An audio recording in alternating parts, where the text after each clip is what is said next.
Let's move across the street to the Reds to start us off. And the Reds are off to a rough start of the year. I think at this current time, they are 3-13. 3-13. I think they own the worst record in baseball, which is obviously not ideal. We've had a great start from Hunter Green, a not so great start from Stunner Green. I just messed that up, but apologies, guys. We have not podcasted in a while, so we are getting back onto our horse. We had Lodolo, who had a good start, and then his most recent one was good. First one, not so good. So this is going to be a very rough season. Just call it a spade a spade. This is just going to be interesting. It's going to be interesting to see how the farm system looks.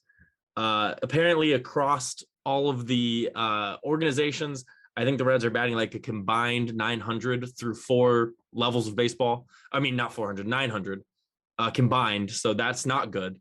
And they're not batting well. Pitching's not great either. It is just not great. No, I haven't heard that. And that's just like an atrociously bad stat. I'll try to find it real quick.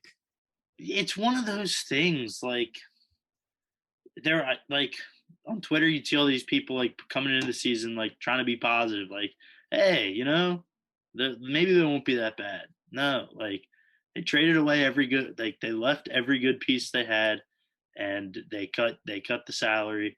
And I mean, they have young guys like Green and Lodolo are going to be two of the biggest players on this team for a long while. And so, I mean, you gotta get them up. It's frustrating. And then, your owner does some BS and calls you out at like the city out. And this fan base is close to turning. Everyone the only reason we're really, really this bad is because our owner didn't want to spend any money. Like I get you don't want to spend any money, but then you can't double down and be like, you can't not spend money and then still continue to act like you're trying to build a championship roster and win it all. Like you kind of got to pick a side on that. You can't straddle the fence because either you're spending the money trying to build a winning team, or you're doing what we're doing right now, which was sell off a bunch of money and try to pick it up from the ground up. Yeah, I'm trying to find the actual quote because I just want to read it and I don't want to misquote it. The quote was, everybody was dunking on him for a while, and this is also a little bit of an old thing. He was pretty much asked about like selling the team. That's what a lot of people are saying right now, and he said Phil Castellini, who I think he's the COO because I think Bob is like the head, so I think he's the COO, like that. Yeah, but he said, sell the team to who? That's the other thing. You want to have this debate. What would you do with this team to make it more profitable, make more money, compete more in the current economic system that this game exists? It would be to pick it up and move it somewhere else. Be careful what you ask for. And then he came out, I think it was a day later, and then said, I apologize to Reds fans, and I regret the comments I made earlier today. We love this city, we love this team, and we love our fans, and I understand how our fans feel, and I'm sorry. I think they lost in 11 straight games after that. They just won their first one the other day. Set an MLB record we went 99 straight innings without having the lead at the end of one. Yeah, it's impressive. It's rough. It's definitely been rough. I guess the other big thing that I heard, it's pretty much the Castellanos. It's going to be what seems like a rough year just hearing Castellanos talk. He's definitely become a big public figure where he like gets on a lot of podcasts. I think a lot. He's just a great guy to have talk. And I know he said that his agent like reached out to the Reds and they never gave him a formal offer.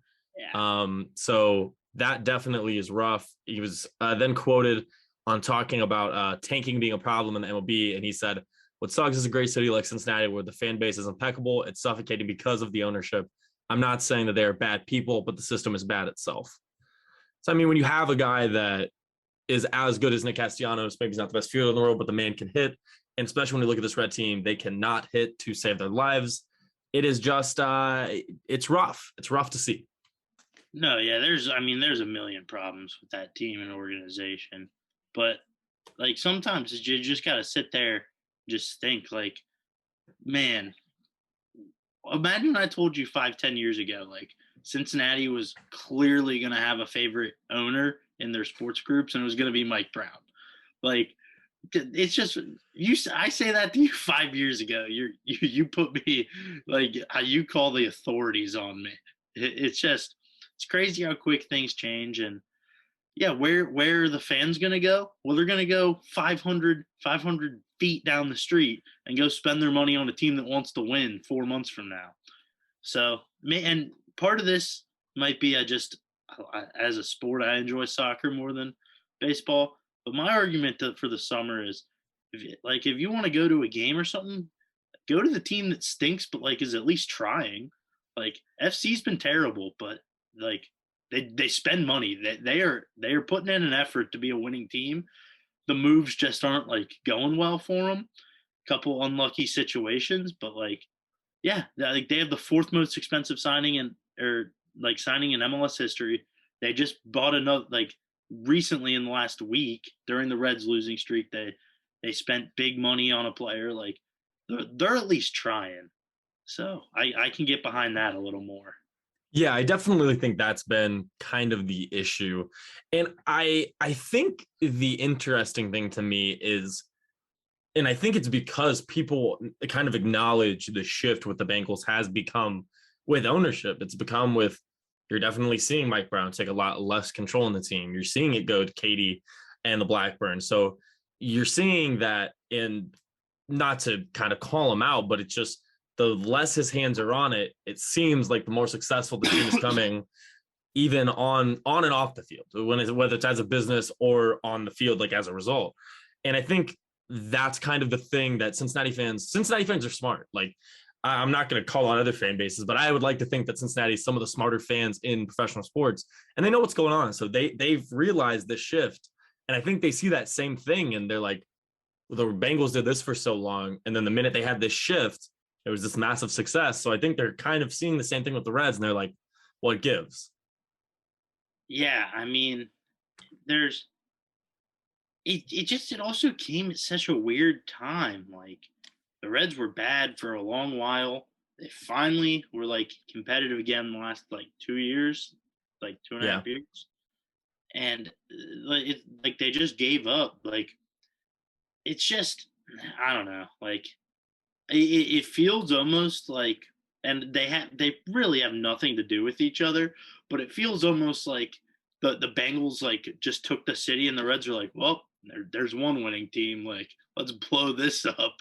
Let's blow this up in 10, 15 years from now. Like, we'll be back. Once the Bengals go back to not being a contender, we'll try again.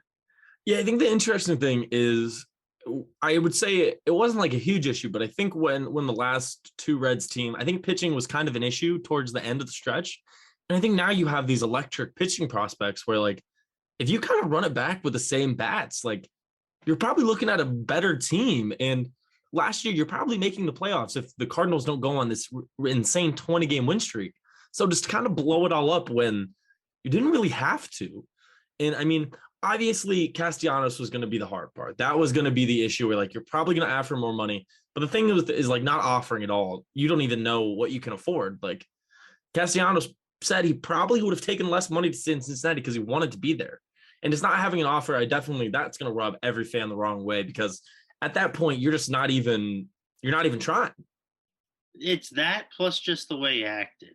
Like, yeah, you don't take shots at your own fans, because like, yeah, don't check your mouth, like with your mouth that you can't check cash, like people are gonna, and now they're doing all this soft stuff. Great save by me.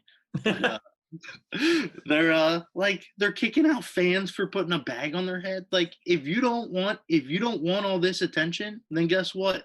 Don't do what you're doing. You've brought it all upon yourself. So it's just frustrating. And Jake probably feels much more strongly than we do, considering he's like a bigger baseball guy. But yeah, like, this sucks, but I don't know. Like, I'm not gonna lose any sleep over the Reds being bad, just because I'm pretty much used to it. Like, whenever the Reds been good. I definitely understand what you're saying. I think I will be upset because, as much I definitely think that I think now definitely Cincinnati is going to turn into a football city, but let's be honest, it is a baseball city when they're good. Like when the Reds are good, Cincinnati is arguably the best baseball city in America. I mean, it started here. They've got great fans. Like you've seen that. Like even with all of this stuff coming out, I don't know. I think the opposite on that one. So you think Cincinnati's more of a football city? I think the Bengals have kind of like people have always kind of cared more about the Bengals, but like the Reds do have the history and all that on their side for sure. But like, and like I'm not knocking the Reds, like but I'd also even go as far as if you've been to both, like I feel like the fan base is better at an FC game than it is at a Reds game. That could just be soccer versus baseball and atmosphere in general. Like baseball is not a rowdy sport per se. Yeah. And I think it definitely there's a little bit of recency bias in that where we haven't seen the Reds be competitive in the one year they were competitive was COVID year, so we weren't there for that.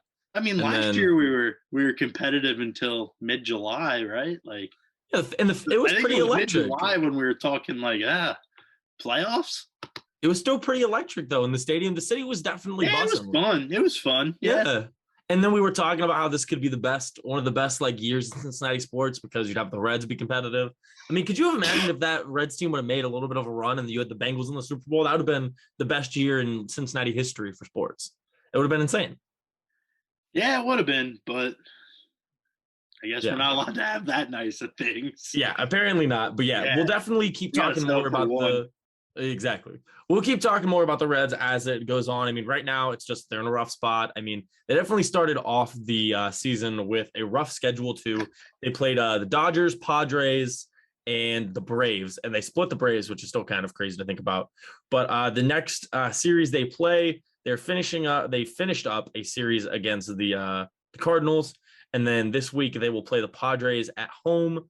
And then they will go to the Rockies. So that'll be Scott's two favorite teams going head to head since Scott's got all of his Colorado gear. So that'll be interesting to see. But who knows what will happen there. And definitely next time we have Jake on, he'll definitely be able to say a lot more than us. I'm not huge into baseball analytics yet. I like the numbers of it. I think it's really cool. So we'll definitely get there. But right now, all I know is Hunter Green's good. I like him. I think he's cool. Lodolo's also cool. But, man, they cannot bat to save their lives. No, they cannot hit. Like, yeah, I think this was a couple days ago, but like I saw Joey Votto was batting like 130, and it was like not the worst on the team. Like, I think Aquino and Senzel are both batting sub 100. So I think Moose is at like 110. Like, no one can hit. I'll look real quick, and we'll end off our Reds talk. Senzel got above 100. I know because. Oh, there we go. That group chat. Oh, I'm yeah. not the Senzel guy per se. Yeah, Scott is a bit of a hater of Senzel. So I'm trying to see, how do you even find stats on this stupid website? What website are you on? I'm on like the MLB website. This is crazy. How do you not? There's not an easy way to find like your team's stats. It says sortable team stats. I don't want team. I want like the guys. I'm looking at it on my phone. What stat you want to go? You want? I wanted average. I want to know who's because there's like a few guys that are sub 100 for us. Okay, sub. Oh wait, I found it too. I'm an idiot. Yeah, Aquino's batting 053. That is rough. That's tough. He's the only sub 100 guy I know that has a hit. But wait, what? There's guys with a lot of at bats that aren't doing super well. Yeah.